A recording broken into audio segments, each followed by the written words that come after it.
The morning Martha Clay arrived in Red Hollow, the wind carried dust thick as grief. It settled on her skirts, on her travel-worn boots, on the brim of the faded hat she'd worn since the day her husband was buried. The town, a lonely string of wooden buildings clinging to the edge of the prairie, didn't care for strangers, and it cared even less for widows who looked like her. Martha was not a delicate woman. Her body was broad, her arms strong from years of work, and her face carried the soft roundness of someone who'd once known comfort but had lived too long without it. Her husband, Eli Clay, had died owing more than he left behind. The creditors took the farm, the tools, the wagon, everything but her late mother's wedding ring and a quilt with a tear down the middle. Still, she didn't weep. Martha had cried all the tears she owned during the long winter when Eli's cough turned to silence. When the first thaw came, she packed what she could and set out west, following rumors of ranches that paid fair for honest labor. Now, standing at the gates of Red Hollow Ranch, she tightened her shawl against the chill and took a steadying breath. The sound of horses and men echoed from beyond the fences, voices shouting, boots thudding, life in motion. She hesitated only once before stepping forward. A tall man with sun-browned skin and a long duster coat watched her approach. His name, she'd later learn, was Caleb Rourke, the owner of the ranch and the kind of man who could make silence feel heavy. His gaze wasn't cruel, but it wasn't soft either. He looked her over the way a rancher might size up a new plow horse, judging not beauty but endurance. "Can I help you, ma'am?" His voice was low, rough from years in the saddle.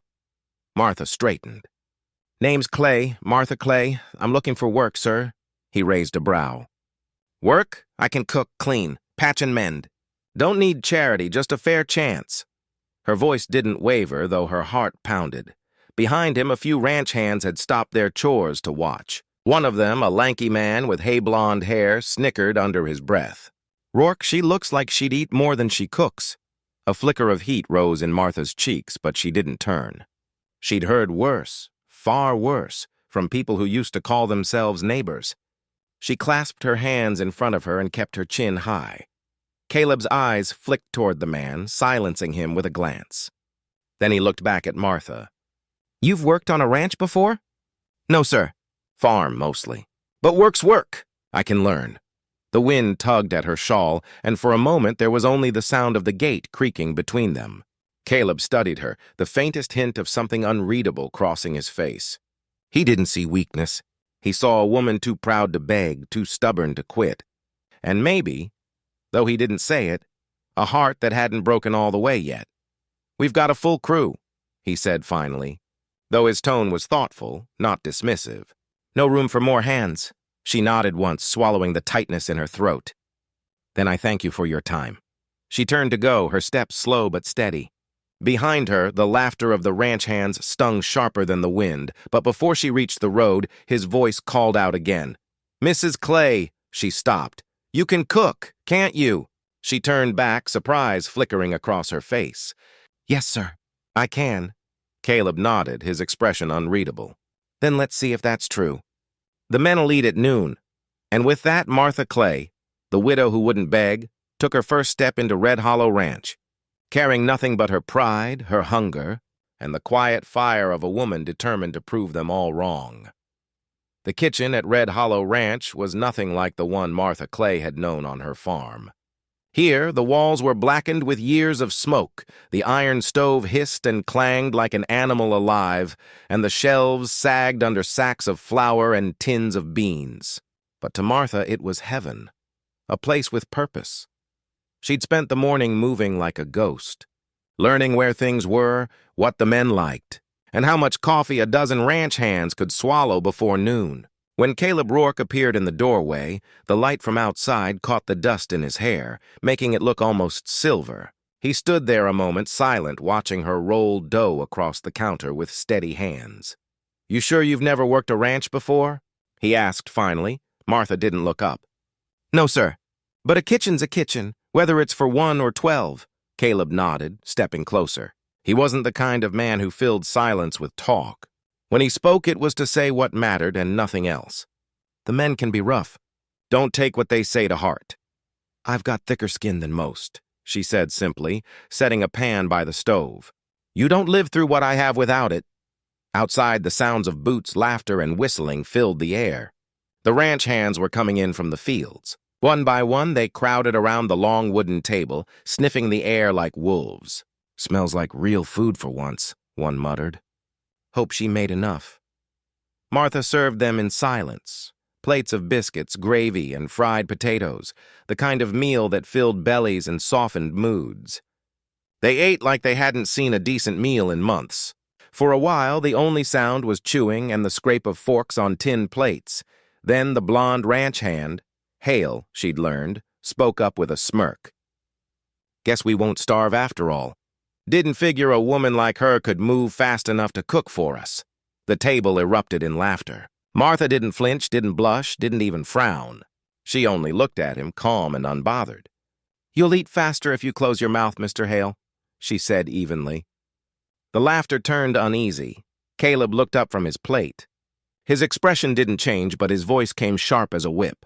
That'll do. The room quieted instantly. Hale mumbled something and went back to eating. Martha finished serving the last plate and stood by the stove, hands folded. For the first time, she caught Caleb's gaze, and something in his eyes startled her.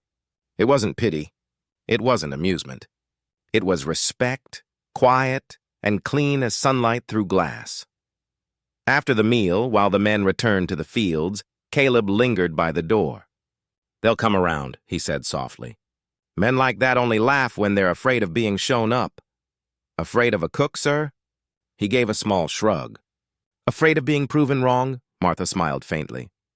Then I'll just have to keep proving it. He nodded once and left without another word. She watched him go, noticing how he moved, slow, deliberate, like a man carrying invisible weight. There was something wounded about him, though she couldn't yet name what it was. That evening, when the sun sank red behind the hills, Caleb walked past the kitchen again. He paused by the window, watching her wipe the counters clean. He didn't go in, didn't speak, just stood there for a moment, his gaze softening as though he saw something he hadn't expected. Inside, Martha hummed under her breath, unaware he was there. The tune was low and lonely, an old hymn her mother used to sing, and as the last light faded, Caleb Rourke, who hadn't let anyone close in years, found himself thinking about the widow in his kitchen, and how the sound of her voice made the big, empty ranch feel just a little less hollow. By the second morning, Martha Clay was awake long before the sun. The ranch was still dark, the air cool and heavy with the scent of hay and dew. She tied her hair back beneath her kerchief, rolled up her sleeves, and lit the stove. The flame caught with a soft whoosh, painting her face gold in the half-light. This was her sanctuary now, the kitchen, the heart of Red Hollow Ranch. She worked as if the fire in her chest could power the world. Coffee first, strong and black, the way the men liked it. Then bacon sizzling in a pan, biscuits rising in the oven, and eggs cracked by the dozen. She moved with quiet rhythm, steady as clockwork, her mind clear, her hands sure. By the time the first ranch hand stumbled in, bleary-eyed and yawning, the table was already set. Smells like home, he muttered, rubbing his face. He didn't even glance at her, just reached for a plate. Within minutes, the kitchen filled with men, hungry, loud, alive. They came in grumbling and left near silent, too busy devouring what she'd made. Martha watched them from the corner of her eye, her expression unreadable. She didn't need their praise. The empty plates were enough, but as the days went by, something started to shift. The same men who had snickered at her size or whispered behind her back began to nod in greeting. Hale, the blonde one who'd made the cruel joke, started calling her Miss Martha instead of the cook. She didn't forgive him, not yet, but she noticed. Her cooking changed, too. She began baking pies on Sundays just to see the men's faces light up. She patched torn shirts and mended gloves without being asked. The ranch's rhythm began to bend around her, quiet and sure. One evening, when the men returned from the pastures late, muddy and worn, Martha was waiting with a stew so rich the smell alone seemed to lift their spirits. Caleb came in last, his hat tilted low. He ate in silence as usual, But when the plates were cleared, he paused before leaving. "You run this kitchen like it's an army," he said, leaning against the doorframe. She wiped her hands on her apron. "Maybe that's what it takes to feed one, sir." He gave a small nod, a flicker of amusement crossing his eyes. "The men work harder now. Less complaining, less fooling around. I think it's your doing." "I just feed them," she replied, though the corners of her lips twitched. Caleb studied her for a moment longer. "No, Mrs. Clay, you steady them." The words lingered long after he left. For the first time in months, perhaps years, Martha felt something inside her unclench.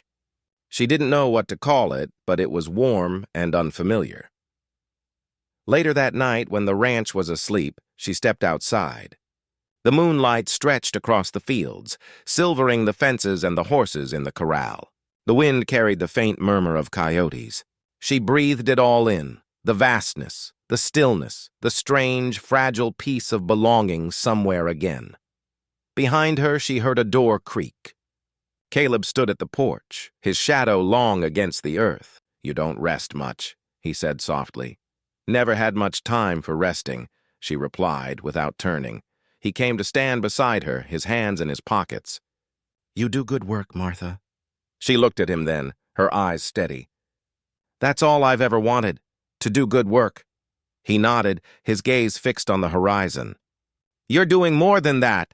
The words settled between them like embers, faint but glowing.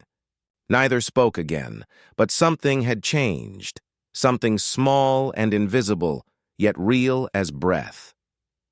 When Martha went to bed that night, the wind outside whispered through the shutters, soft and low. For the first time since her husband's death, she didn't dream of loss or fear. She dreamed of a place that felt like home, and of a man whose silence didn't make her feel small. By the time the summer sun baked the earth to clay, Martha Clay had become part of the ranch's rhythm. Her voice drifted through the mornings, calling the hands to breakfast. Her laughter, quiet, low, and rare, sometimes slipped out when one of the boys tried to sneak a biscuit. She never asked for thanks, but gratitude lingered in the men's eyes when they left her kitchen. Still, outside the ranch gates, the world was not as kind. Red Hollow was a small town where talk traveled faster than wind through wheat. At first, the whispers had been simple curiosity. "Who's the new woman at Rourke's place?" But curiosity soon soured into mockery. The women in the general store spoke in tight smiles and lowered voices. The men lounging by the saloon porch spat tobacco and chuckled. They called her the fat widow, though never to her face. "No one marries a woman like that," one of them said one afternoon as Martha passed by with a basket of supplies. "But she sure can fill a table." Laughter followed her down the dusty road. Martha didn't quicken her pace or lower her eyes. She simply straightened her back and walked on, the sunlight glinting off the tin pail in her hand. She had learned long ago that answering cruelty only fed it. Silence was her shield, but that silence had a cost. Each word, each cruel snicker found its way under her skin, settling deep where she couldn't shake it loose. At night, when the ranch was quiet, she'd sit by the window of her small room above the kitchen, sewing by lantern light. The laughter echoed in her mind, sharper than the needle in her hand. Sometimes she thought of leaving again, moving farther west, finding another place to start over. But then she'd remember the ranch hands who now called her Miss Martha with respect, or the way Caleb's steady voice sounded when he thanked her for supper. And she'd stay. That week, Caleb rode into town for supplies. The heat was merciless. Even the horses seemed to move slower. As he tied his reins outside the general store, he caught sight of a group of townsfolk huddled on the porch. Their laughter carried easily in the still air. "Can't believe Rourke took her on," one man said. "Bet he feels sorry for her. Woman like that can't find a husband, might as well cook for one." Caleb froze halfway up the steps. His jaw tightened, his hands curling into fists at his sides. He had never cared for gossip, but something about the laughter scraped against his bones. "She's worth 10 of you," he said flatly, stepping up onto the porch. The men looked up, startled. "You talk big for cowards who can't stand a woman that works harder than they ever will." The laughter died at once. Caleb's glare lingered long enough to burn the lesson in before he turned and walked inside. When he returned to the ranch that evening, Martha was pulling loaves of bread from the oven. Her hair was damp with sweat, her cheeks flushed from the heat. She looked up as he entered, her brow furrowed slightly. "You look like you've ridden through a fire, Mr. Rourke." He hesitated, studying her face. There was no vanity there, no hint that she knew how cruel the town had been. "Nothing worth mentioning," he said after a moment. "You shouldn't go into town alone for a while. I'll send someone with you." Her eyes narrowed slightly. "I've managed myself just fine." "I know," he said, his tone gentler now. "But some folks talk more than they should." She smiled faintly, but her voice was firm. "Let them. I've outlasted worse than words." Caleb wanted to say more, wanted to tell her what he'd heard. How the sound of her name twisted in strangers' mouths had made him furious, but he didn't. Instead, he only nodded and turned to leave. As he stepped out into the fading sunlight, he realized that somewhere between the gossip and the long days, Martha Clay had become more than the ranch's cook. She was its quiet strength, its heart, and he was beginning to feel something dangerous, something deeper than respect. And though she didn't know it, the whispers that tried to shame her had already begun to stir the very thing she'd stopped believing in. Love that saw past everything else. The morning began clear and hot, the kind of heat that warned of trouble by afternoon. The air was heavy, too still, too quiet. Even the horses grew restless, stamping their hooves and tossing their heads as if they sensed what was coming. Martha. Clay woke before dawn, as always, but something in the air made her pause when she stepped outside the kitchen. The horizon glowed pale orange, yet the wind that usually danced through the grass had died. She looked up, squinting toward the western sky. A gray line shimmered far in the distance, low, rolling, and wide. By noon, the men had taken the herd out to higher ground, hoping to beat the storm. Only Martha, a few younger hands, and the foreman remained at the ranch. The wind had begun to rise, carrying dust and the faint scent of rain. The sky turned from blue to steel. She was in the kitchen, kneading dough, when she heard the first crack of thunder. It wasn't distant, it was right above them. The walls trembled. A second later, the door flew open, and Tommy, the youngest hand, burst in, his face pale. "Ma'am, the barn roof. It's coming loose." Martha didn't think twice. She wiped her hands, grabbed her shawl, and ran outside. The wind struck her like a wall, whipping her skirt and tearing at her hair. Dust burned her eyes, and the air tasted of iron. Across the yard, the barn shuddered under the force of the storm, one corner of the roof flapping like a dying bird. Tommy shouted something she couldn't hear over the wind, but she waved him toward the tool shed. Together, they wrestled planks and rope through the gale. Rain began to fall, first in scattered drops, then in sheets that turned the ground to mud. The barn doors flew open, and she saw the animals inside, panicked and crying out. Without hesitation, she plunged in, shouting to calm them, tying the horses' halters to the posts so they wouldn't bolt. Lightning split the sky, lighting up the entire world for a heartbeat, and thunder followed so close it shook her bones. Outside, Tommy was yelling again, pointing toward the roof where a section had begun to peel back completely.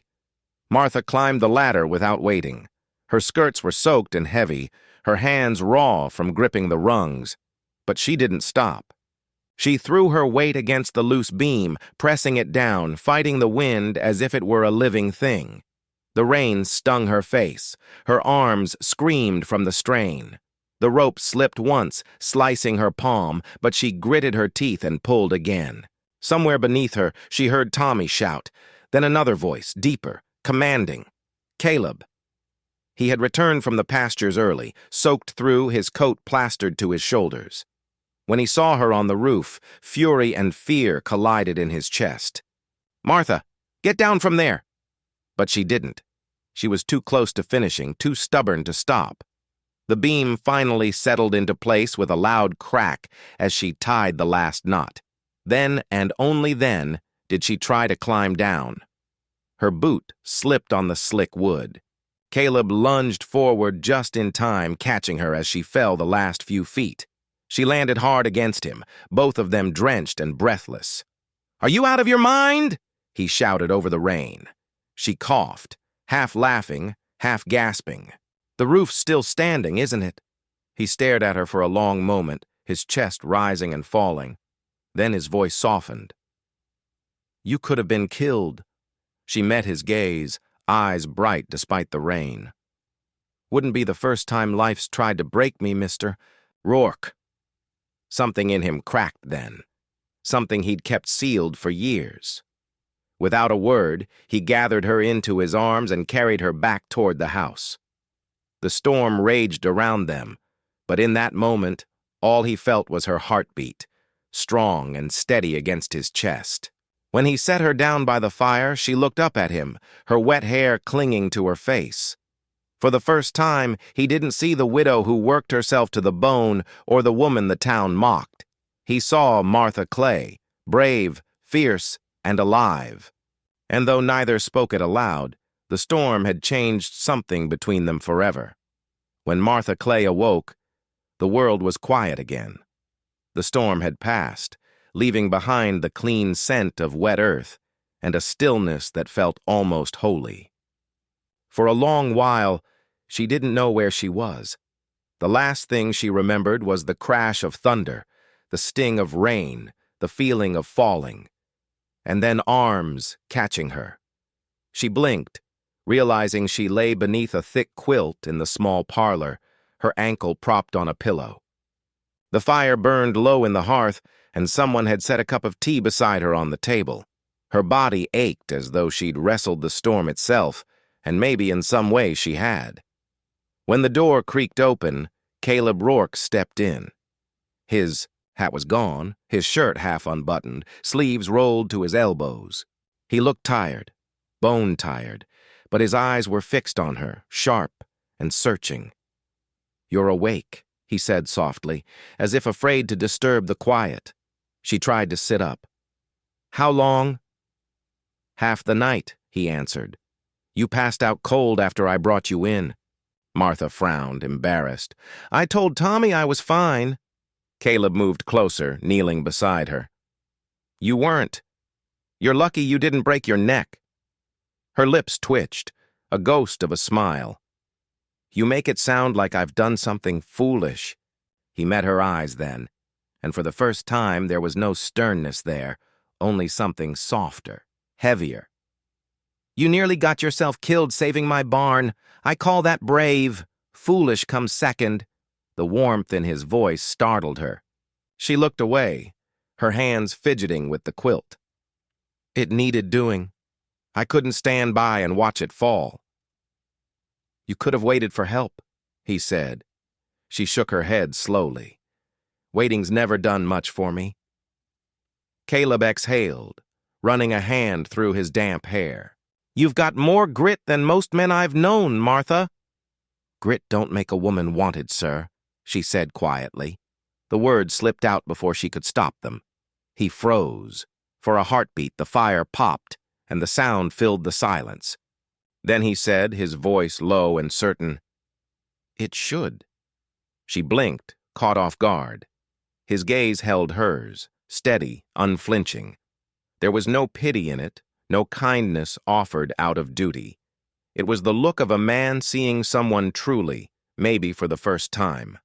The moment stretched, fragile as glass. Martha's heart stuttered. No man had looked at her like that since Eli, and even he had never seen her this way, not as she was now. Strong, scarred, defiant against the world. Caleb stood slowly, clearing his throat as if to shake off something too intimate. "You should rest," he said. "The men can manage without you for a day." She smiled faintly, eyes still fixed on the fire. "We'll see about that." He hesitated in the doorway, then added, "Martha, you did more than save a barn last night. You saved this ranch." When he left, the quiet returned. But it was a different kind of quiet, one that hummed under her skin. She touched the edge of the teacup, still warm, and found her reflection in the surface. A tired, heavy-set woman with wind-burned cheeks and eyes that had seen too much. Yet for the first time, she didn't look plain. She looked alive. Later, when she limped outside to check the damage, the ranch hands stopped their work to greet her. They called her Miss Martha, voices laced with something that hadn't been there before: respect, admiration, maybe even awe. She nodded to them, fighting the tremble in her chest. As the sun climbed over Red Hollow, she caught sight of Caleb across the yard, directing repairs. He glanced her way once, and their eyes met. A small, knowing smile passed between them, quick, unspoken but enough to make her heart thud like thunder. For the first time in years, Martha Clay was not invisible. She was seen, not as the fat widow, not as the cook, but as a woman whose strength shone brighter than any storm. The storm had passed, and with it came a strange calm, one that settled over Red Hollow Ranch like the hush after a hymn. The pastures gleamed green and new, the air sweet with the scent of wet earth. Weeks had gone by since that night, but for Martha Clay, it still lingered in her chest. The way Caleb had carried her, the way his eyes had softened, the way his voice had changed when he'd said her name. She told herself it was nothing. Gratitude, perhaps. Respect between two people who worked hard and didn't flinch from storms. But when she caught him watching her from across the yard, a strange warmth stirred in her belly, quiet and confusing. By the time the spring festival came around, Red Hollow was alive with color again. The townsfolk hung lanterns along Main Street, fiddles tuned, and laughter drifted on the wind. For a small frontier town, this one night was everything. A chance to forget loss, drought, and hard winters. The men from the ranch had been talking about it all week. Tommy asked if Martha would bake her famous apple pies for the booth.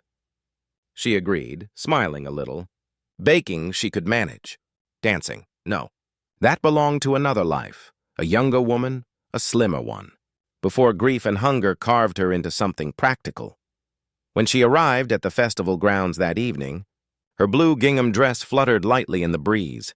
She'd mended it herself, and though it wasn't new, it fit her well. Her hair was pinned neatly, her hands dusted with flour from the morning's baking. She took her place near the food tables, arranging pies and lemonade, content to watch others dance beneath the string lights. The fiddlers struck up a tune. Couples twirled, skirts flashing, boots stomping, laughter echoing. The ranch hands she fed every morning were out there too, laughing like boys. A few glanced her way, tipping their hats in greeting. She nodded, heart softening. Then she saw Caleb Rourke. He stood on the edge of the dance floor, tall and steady, his dark coat pressed, his hat in hand. He didn't seem to notice the women whispering near him, though plenty were trying to catch his eye. He was scanning the crowd, and when his gaze found her, it stopped. Martha looked down, pretending to busy herself with the pies. Her pulse quickened. She wasn't made for crowds or attention. She'd done her share of being looked at, always the wrong way, always with judgment or pity. She wasn't ready for this. But then his boots crossed the dirt floor, each step deliberate, unhurried. The crowd shifted around him, whispers starting. By the time he reached her table, the music had slowed to a waltz. "Martha," he said, his voice low but clear over the noise. She froze, clutching a napkin. "Evening, Mr. Rourke. Can I get you some pie?" He smiled slightly, shaking his head. "Not hungry for pie, ma'am," her brow furrowed. "Then what?" He extended his hand. "Would you give me the honor of a dance?" The world seemed to stop. The music went on, but every sound, the fiddle, the laughter, the rustle of skirts, faded into the background. The crowd turned to watch. Martha's heart thundered. "Mr. Rourke," she whispered. "You don't have to—" "I'm not asking because I have to," he interrupted gently. "I'm asking because I want to." Her throat tightened. She looked down at his hand, broad, weathered, waiting. Her fingers trembled as she placed her hand in his. As they stepped onto the dance floor, the whispers began, quiet but unmistakable. The widow, the cook, the rancher. But none of it mattered. Caleb's hand found the small of her back, guiding her carefully, respectfully. She followed, stiff at first, then softer as the rhythm found her. For the first time in years, she wasn't hiding. The lanterns glowed golden above them, and the music seemed to play only for her. Caleb's voice was barely a murmur. "You dance well, Mrs. Clay." She almost laughed, tears stinging her eyes. "It's been a long time." "Then let's make up for it," he said. And so they danced, under the stars, under every whisper, until the town that had once scorned her had no choice but to see her. That night, when the last song faded and Caleb walked her home, Martha Clay realized something had changed forever. For the first time, she didn't feel like a woman out of place. She felt like someone worth standing beside. The morning after the dance dawned soft and golden. The town of Red Hollow was quiet again, as though nothing had happened. But for Martha Clay, everything had changed. She woke before sunrise, as always, tying her apron and stirring the kitchen fire to life. The ranch hands would be up soon. She kneaded dough, her hands moving from habit, yet her mind was far away, still caught in the memory of last night. The music, the light, Caleb's steady voice asking for a dance.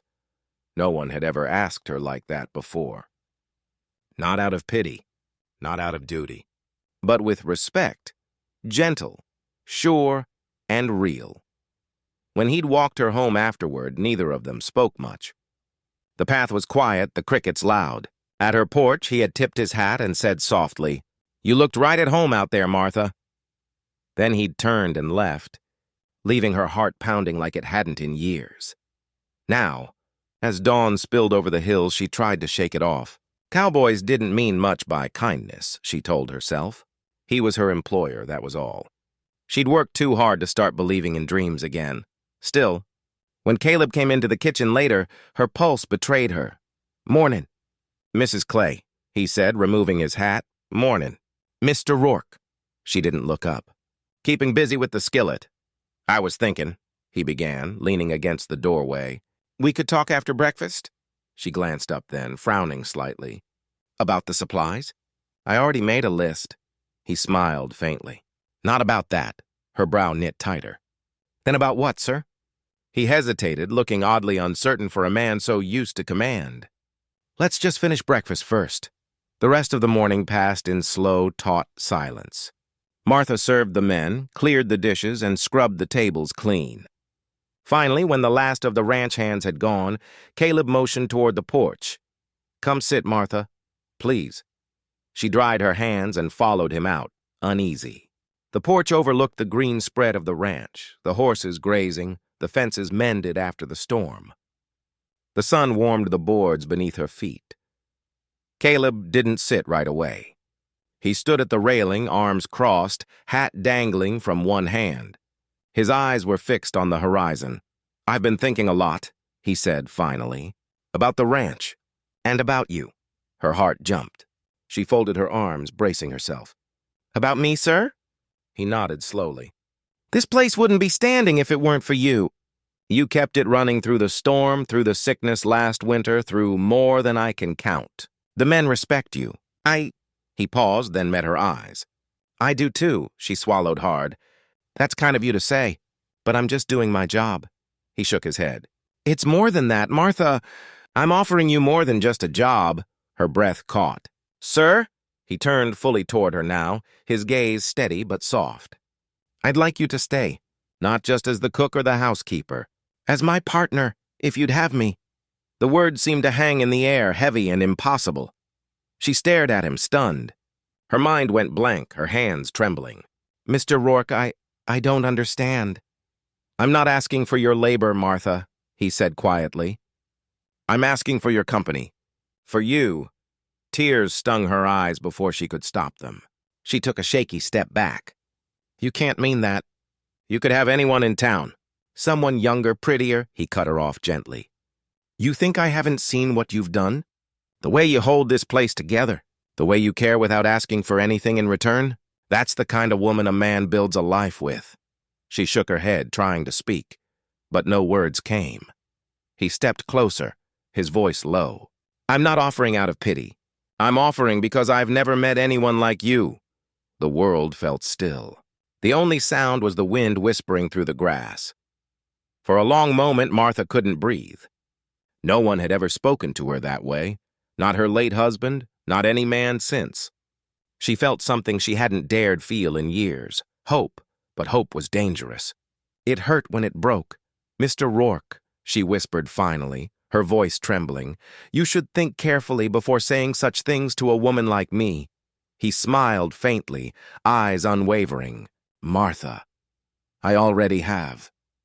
And for the first time in her life, the widow who'd been told she wasn't enough found herself standing on the edge of something she never believed she could have. A chance at love. That night, Martha Clay couldn't sleep. The ranch was quiet, the wind whispering through the shutters, but her heart was anything but still. Caleb's words echoed in her mind. "I'm not offering out of pity. I'm offering because I've never met anyone like you." It had been so simple the way he'd said it. No grand gesture, no fancy speech, just plain truth from a man who didn't waste words. And yet those few words had shaken her more deeply than anything in years. She sat by the window, her shawl wrapped tight around her shoulders, staring at the moonlit fields. The same fields she'd worked, the same soil she'd bled and wept into since her husband's passing. This ranch had been her salvation and her prison both. Love had no place here, she told herself. Not for a woman like her, a widow, soft in the middle, worn by years of work. Men didn't fall in love with women like that.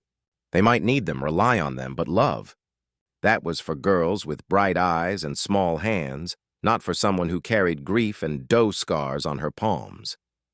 When dawn came, she rose early, though she hadn't slept a wink. Her body ached, but habit drove her, kneading bread, feeding the hens, sweeping the floor. Anything to quiet the storm in her chest.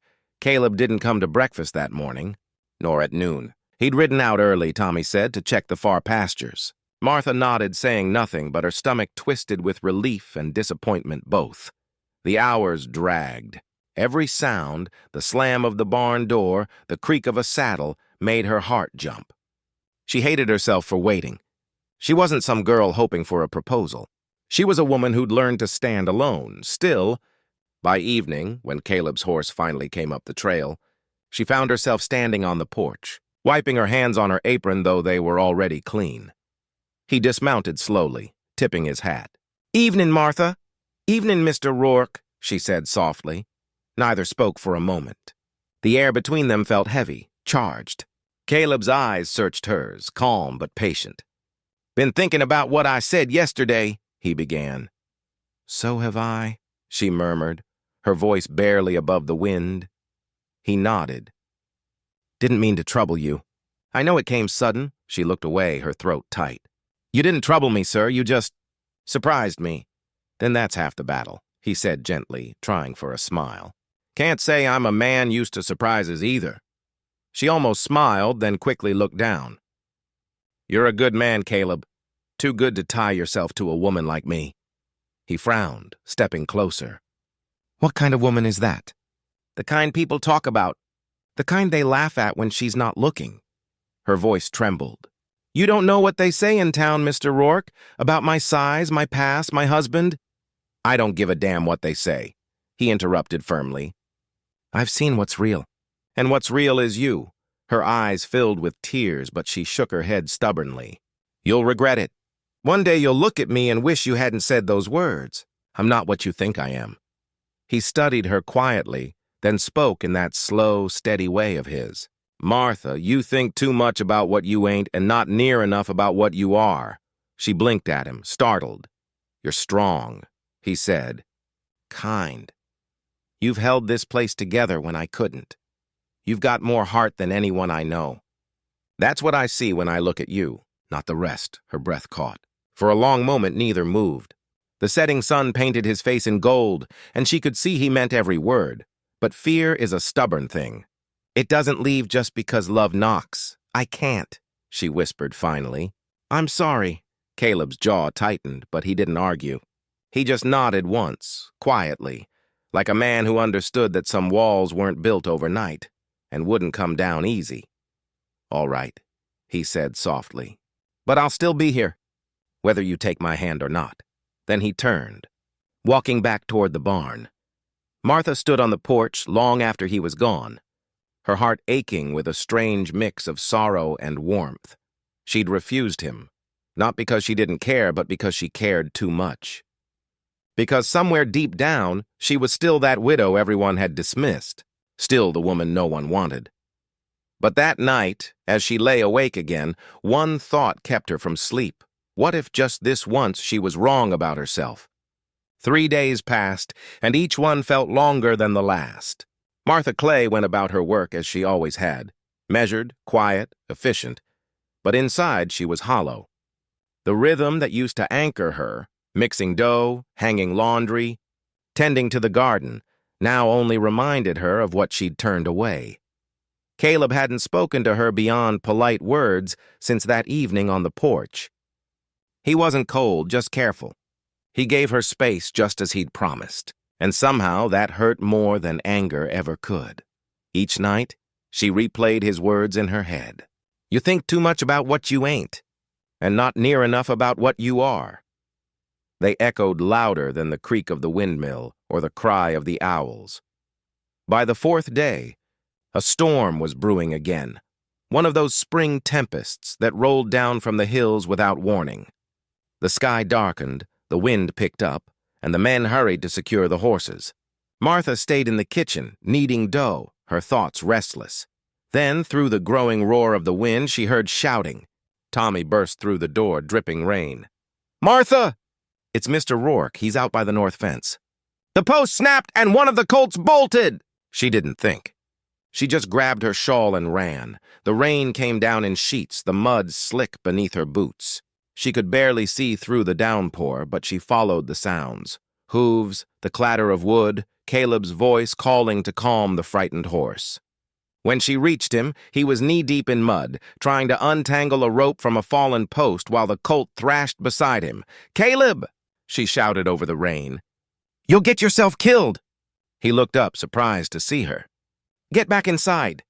"Not without you!" she snapped, rushing forward. The rope was caught under the post, and together they worked to free it, their hands slipping in the mud. When the colt finally broke free, it bolted across the pasture. Caleb stumbled backward, breathing hard, mud streaked across his face. Martha reached for him instinctively, her hands trembling. "You're soaked through," she said, her voice softer now. "You'll catch your death out here." He caught her hand before she could pull away. "Why'd you come, Martha?" She froze. Rain dripped from her hair, her heart pounding. "Because—" She couldn't finish. He searched her face, eyes steady despite the storm. "Because you care." "Don't say you don't." Tears mingled with the rain on her cheeks. "I do," she whispered, the words barely audible. "I do care. But I'm scared, Caleb. I've already lost one home, one life. I don't think I could survive losing another." He took a step closer, his hand still gripping hers. "You won't lose this one." "Not if you'll have it. Not if you'll have me." Her breath hitched. The storm raged around them, wind tearing at their clothes.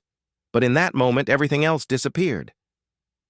"I thought if I said no, I could protect myself," she said, voice trembling. "But all I've done is make myself lonelier." Caleb brushed a wet strand of hair from her face. "Then let me stand beside you, Martha. Let's stop fighting what's already here." For a long moment, she just looked at him, the man who'd seen her not as a burden, but as a partner. The man who'd asked her to dance when everyone else had turned away. Finally, through tears and rain, she nodded. "All right, Caleb, I'll stay. But not because you offered. I'll stay because I want to." His smile was quiet but full, the kind that didn't need words. He pulled her gently into his arms, holding her as thunder rolled over the hills. When the storm finally broke, they walked back toward the ranch, mud-soaked, exhausted, but side by side. Later, as the sky cleared and a faint rainbow arched over Red Hollow, Martha stood on the porch looking out at the land she'd once thought was her cage.